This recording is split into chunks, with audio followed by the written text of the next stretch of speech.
Selama di penjara 15 tahun, istrinya tak pernah menjenguk, siapa sangka saat keluar pemandangan rumahnya sampai ia tak bisa berkata-kata.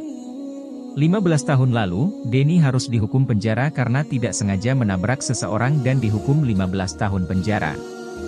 Selama 15 tahun ini, orang tuanya tidak pernah menjenguknya, bahkan istrinya yang baru menikah setahun dengan pun tak pernah menjenguknya.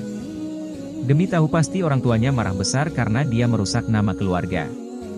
Sedangkan istrinya, dia begitu lama di penjara. Dia rasa istrinya pasti menikah lagi dengan pria lain, itu yang ada di pikiran Denny. Hari itu Denny berdiri di depan penjara sangat lama, baru akhirnya mengangkat tas ranselnya melangkah lagi ke tempat yang sangat dia kenal namun juga asing.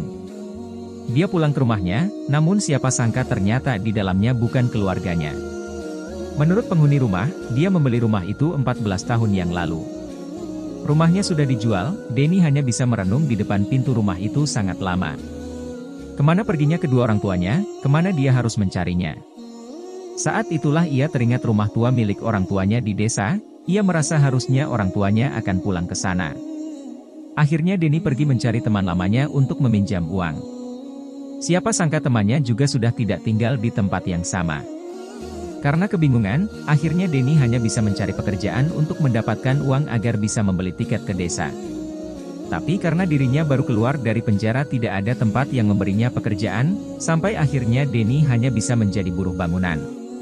Setengah bulan kemudian, dia mendapatkan gajinya dan langsung membeli selembar tiket pulang ke desanya. Waktu turun dari bus, ia melihat ke sekitar. Ini adalah rumah lama yang tak pernah dia datangi selama lebih dari 15 tahun.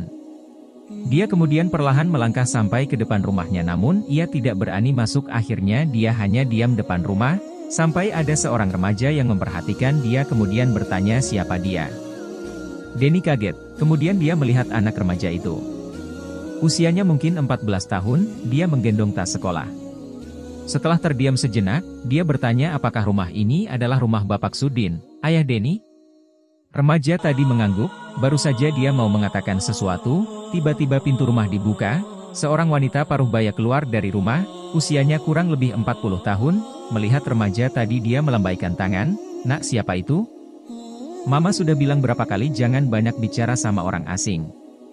Denny langsung mengenal suaranya, dia berputar, ternyata istrinya berdiri di sana.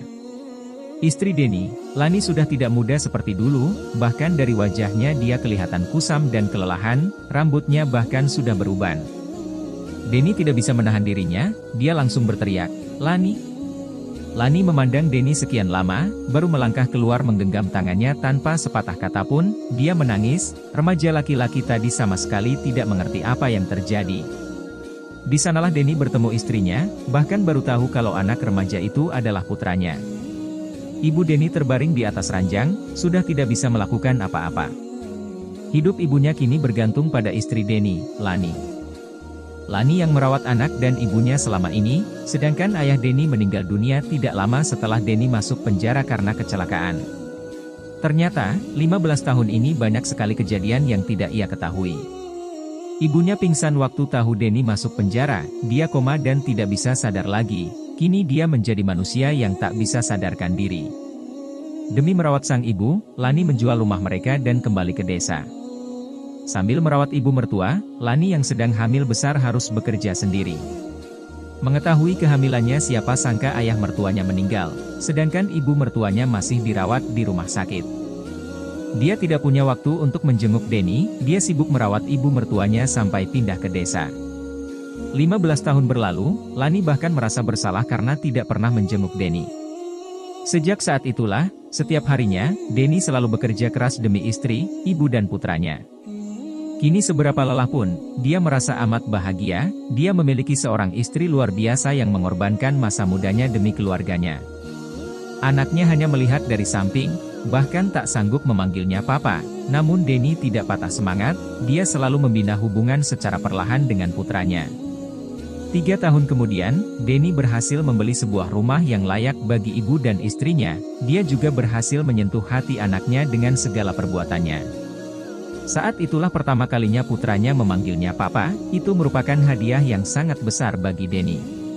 Denny merasa hidupnya sekarang sangatlah bahagia, segala yang ia dapatkan sekarang, itu adalah pengorbanan sang istri.